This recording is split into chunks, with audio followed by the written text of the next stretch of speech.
Coucou les crocheteurs et les crocheteuses, j'espère que vous allez bien aujourd'hui.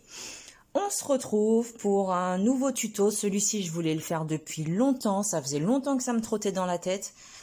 Et en plus, le résultat, je le trouve super mignon. Il est adaptable pour toutes les tailles, pour toutes les personnes, que ce soit petites filles, pré-ado, ado, adultes.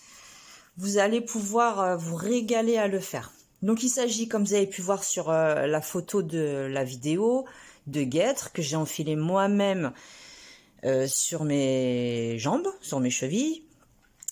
Donc je vais vous donner tous les détails, c'est hyper simple à faire. Par contre, je les ai pas pesés, mais je dirais même pas, allez, 20 grammes chacune, à peu près. Mais je vais les peser et je vous mettrai le grammage en commentaire. Donc j'ai fait une version hyper simple pour les débutantes, pour tout le monde, les débutants, les débutantes, que tout le monde vraiment puisse le faire. Et faire plaisir à tout le monde et offrir autour de soi. Alors, ce qu'il faut savoir, donc celles-ci je les ai crochetées avec quand même de la laine un peu épaisse, avec un crochet 5,5. Vous allez adapter simplement votre crochet à la taille de votre fil, de votre laine, peu importe. Là, par exemple, pour le modèle, je vais faire avec ce fil-là. Je vais prendre le crochet numéro 4. Alors, elle mesure en hauteur totale, je vais vous dire ça, à peu près, on va bien les positionner, parce que c'est vachement extensible, hein, forcément. Entre 28 et 29.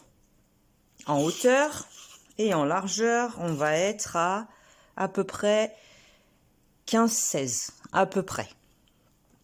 D'accord?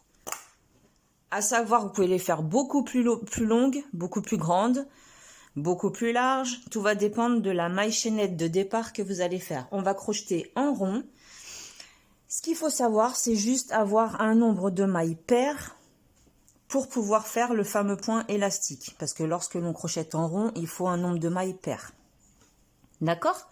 Donc pour les miennes, pardon, crochet 5,5, j'ai crocheté 32, avec ce crochet-là, j'ai crocheté 32 mailles chaînettes que j'ai fermées en rond.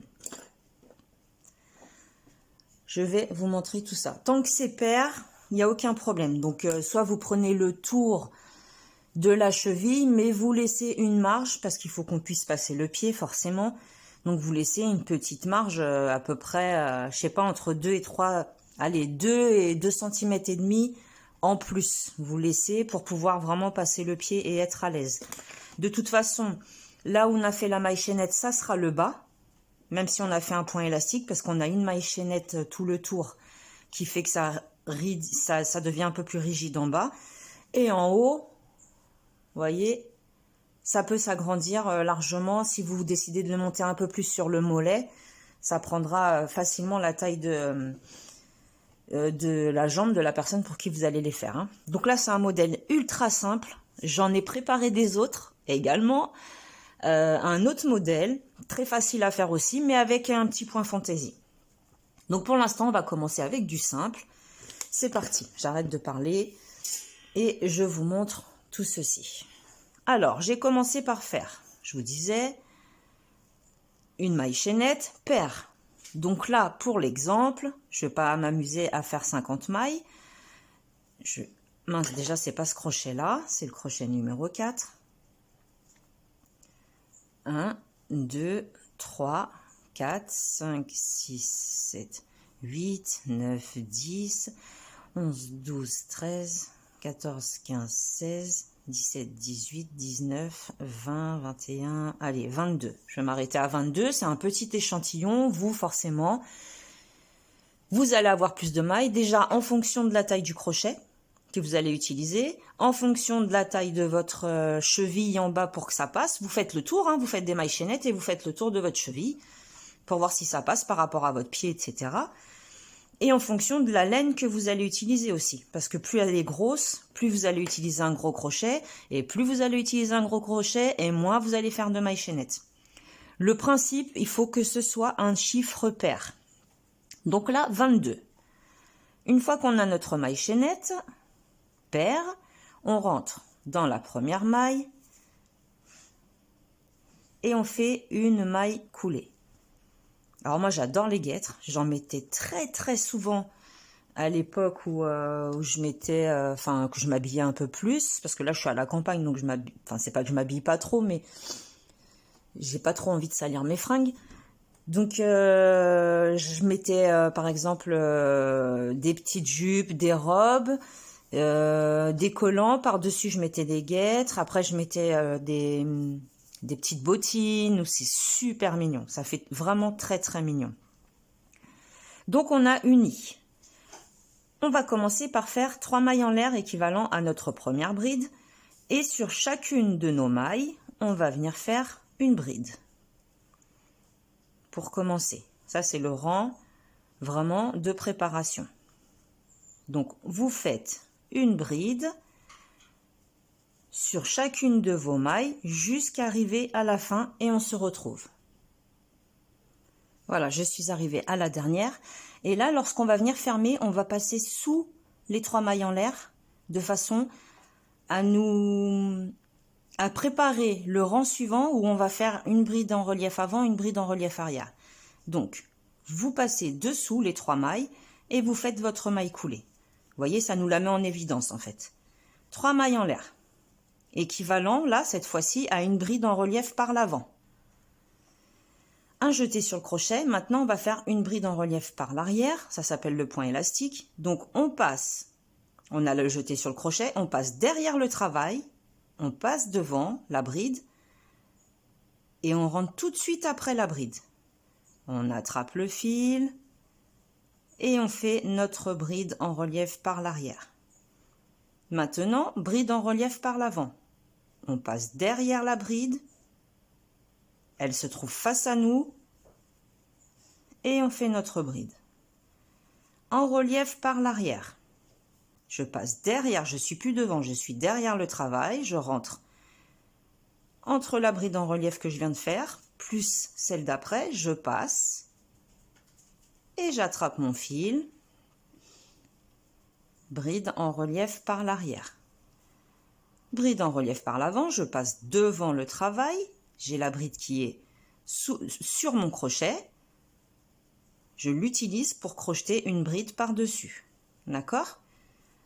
Bride en relief par l'arrière, je passe derrière, je ne suis plus devant, je suis derrière le travail, et je passe devant ma bride, sauf que mon fil est à l'arrière, je tire, je fais ma bride en relief par l'arrière, et je vais alterner tout le long, un coup à l'avant, un coup à... N'hésitez pas à plier votre petit travail, hein. Vous dépatouillez comme vous pouvez, j'allais dire, de façon à ce que ce soit plus pratique pour vous. On va toujours chercher la simplicité, donc on passe derrière, le fil est derrière, je ressors de l'autre côté et j'attrape mon fil. À l'avant, à l'arrière, je passe derrière le crochet, j'enveloppe, le fil est à l'arrière, toujours quand c'est une bride en relief par l'arrière, le fil reste à l'arrière. Lorsque c'est à l'avant, la bride, on l'enveloppe par devant. Donc j'alterne un coup une bride avant, un coup une bride à l'arrière, jusqu'au bout. Et ça, je vais le faire pendant 4 rangs, histoire d'avoir une belle bordure, vous voyez, un bon, alors je sais pas en centimètres combien ça fait, mais après ça c'est à l'appréciation de chacun, c'est vous qui allez voir. Ça fait à peu près 5 cm moi pour ce modèle-là. C'est vous qui allez décider. Si vous pouvez en faire que 2, là par exemple vous arrêtez là et commencez directement le point, ou vous pouvez continuer à en faire plus. Tout dépend de la hauteur dont vous allez avoir besoin et de la personne pour qui vous allez crocheter forcément ces guêtres, parce qu'on n'est pas toutes faites pareil, on n'a pas toutes le même corps, donc on adapte. Là j'ai fait une bride en relief par l'avant, ça tombe très bien. il me reste une bride en relief par l'arrière à faire. Vous voyez, c'est pour ça qu'il fallait un nombre pair pour pouvoir faire ce point élastique. Je suis ici. Là, j'ai les 3 mailles en l'air du départ. Comme au rang précédent, je passe dessous de façon à mettre en évidence ces 3 mailles en l'air pour que ça nous reproduise en fait, tout simplement, une bride en relief par l'avant. Et je continue. 3 mailles en l'air. Là, c'est simple. Juste après, j'ai la bride en relief par l'arrière. Je l'attrape, je laisse mon fil à l'arrière, je passe devant, hop, et j'attrape mes 2 fils pour faire ma bride. Là, elle est par l'avant, je la travaille par l'avant. On va les travailler comme elle se présente. Là, elle est à l'arrière. Je passe derrière, je l'enveloppe par l'arrière et je la termine comme ceci. Elle est à l'avant, comme ceci. Là, elle se trouve à l'arrière, je passe à l'arrière, j'essaye d'aller doucement pour que vous puissiez bien voir. Dites-moi dans les commentaires si le point élastique vous savez le faire, mais je pense que oui, parce que c'est pas le premier tuto où on utilise le point élastique, mais je préfère être sûre quand même. Là, je pense que vous avez compris comment on procède. Je vous ai dit, je veux que tout le monde puisse le faire, débutant, expert, confirmé, peu importe. Mon but, c'est que tout le monde puisse réaliser des belles choses faites par vous-même. C'est une satisfaction personnelle en fait. Lorsque l'on fait quelque chose par soi-même, c'est toujours mieux que si on va l'acheter au magasin. Moi, je préfère me donner un petit peu de peine, un petit peu de mal. Bon là, c'est plus de la passion que de la peine et du mal. Mais pour celles qui débutent, c'est vrai que parfois ça peut être compliqué. Mais après, tout s'apprend dans la vie. On ne se met pas de barrière. On essaye, on fonce. Si on n'y arrive pas aujourd'hui, on y arrivera peut-être demain.